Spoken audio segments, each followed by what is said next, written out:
So my first experience, I would say, is less about giving, more about being a recipient.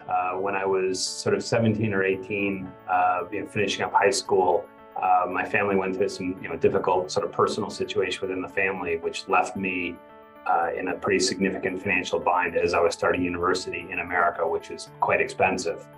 And at the time, what ended up happening is a couple of members of the Jewish community, people that I knew reasonably well, that really stepped up in many ways, helping me find jobs, scholarships, and just general kind of emotional and vocational and academic support. People that were generally well-to-do and quite philanthropic, but were willing to help me personally. And I recognized at the time that they had done this massive favor for me, and I needed to repay that, but knew that I could never repay them financially. There was nothing that I could do that would give them, give them back the money that would mean anything to them. And so it was clear to me that what I needed to do was emulate what they did for me and effectively pay it forward. So as I sort of grew and matured and was in a position where I could, initially it was time, and over time, beyond time, also money, but that's how I could repay the generosity of those people. And that's just been a message, a lesson that I learned as a young kid that has resonated with me forever since then.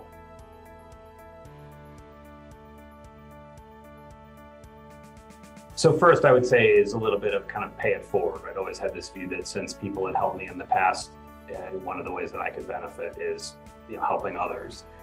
Number two is that giving is not just about money. It's really about the experience of giving that is critical, and it's really important for me and for Amy, my wife, to involve our whole family in the things that we do. So that's always been a big part of what finding organizations to get involved with, our organizations that resonate not just with us, but also with our children, and getting them involved.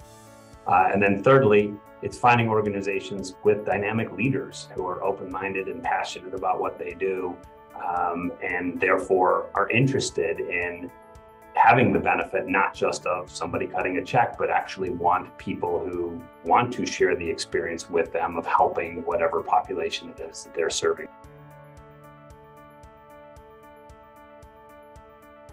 I think the things that really resonate with my family and are things like Holocaust education. I'm a descendant of survivors, and so understanding the Holocaust and making sure that the appropriate lessons are learned has always been critical to us. Israel, for sure, and any number of ways that we can support Israel, but that's always been important to us. Food security. At the end of the day, if we can't eat, if people can't eat, then it kind of doesn't matter. And then in particular, finding kind of grassroots organizations with those kinds of leaders that, again, where we can contribute and get involved and learn from and benefit from more than just cutting a check. And ultimately, what's critical to us is finding organizations that kind of make the world a little bit better for our kids and future generations. And so if it appeals to those things, then it appeals to us.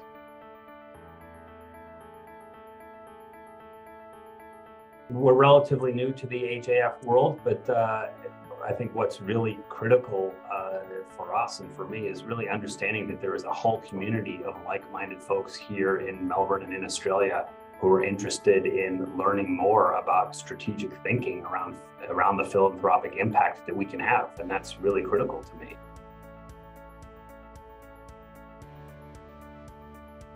Amy and my wife and I and our kids have been involved in an organization called Brothers for Life, or Achim L'Chaim, for the past probably 5 or 6 years.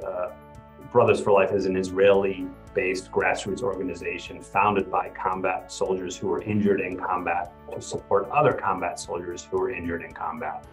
And given that Israel has always been really important to us, understanding the fact is that these soldiers who are putting their lives on the line, they're volunteering to be in combat units and then often paying the ultimate price, or having teammates that pay the ultimate price, and they're suffering both physical and mental injuries that can last a long time. And what they have found is the best solution is supporting each other.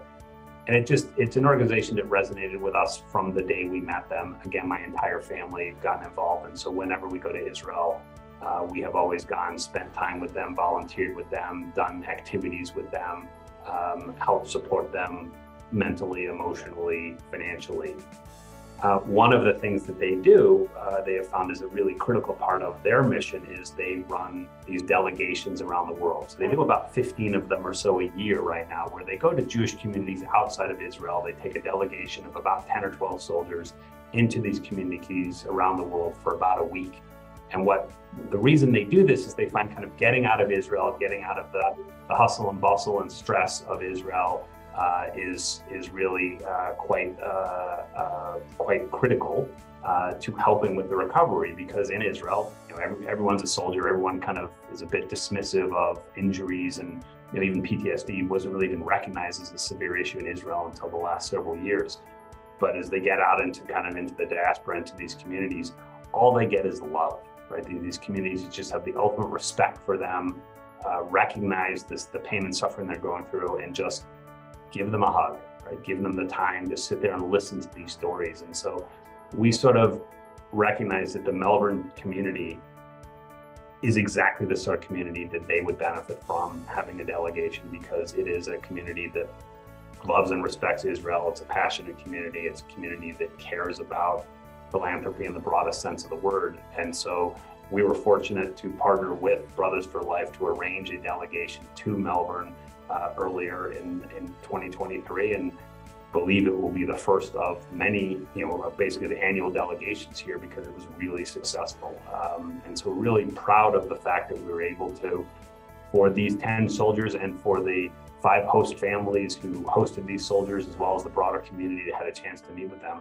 For many people involved here, it was really life-changing, understanding how you can, we as diaspora Jews can help these soldiers in their healing process. And it was really a powerful experience, and one that we're really proud of being involved with.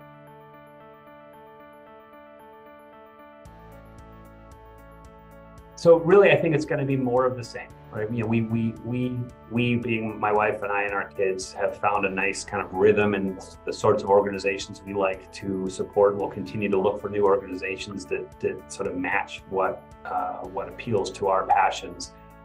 But really, again, finding those organizations that resonate with our family, that we can contribute more than just money, because those organizations are looking for more than just money. And I think we will continue to look for those organizations both in Australia and overseas, largely within the Jewish community, but not necessarily exclusively there. But that's really where our passion lies, and therefore where we want to spend our time and our money.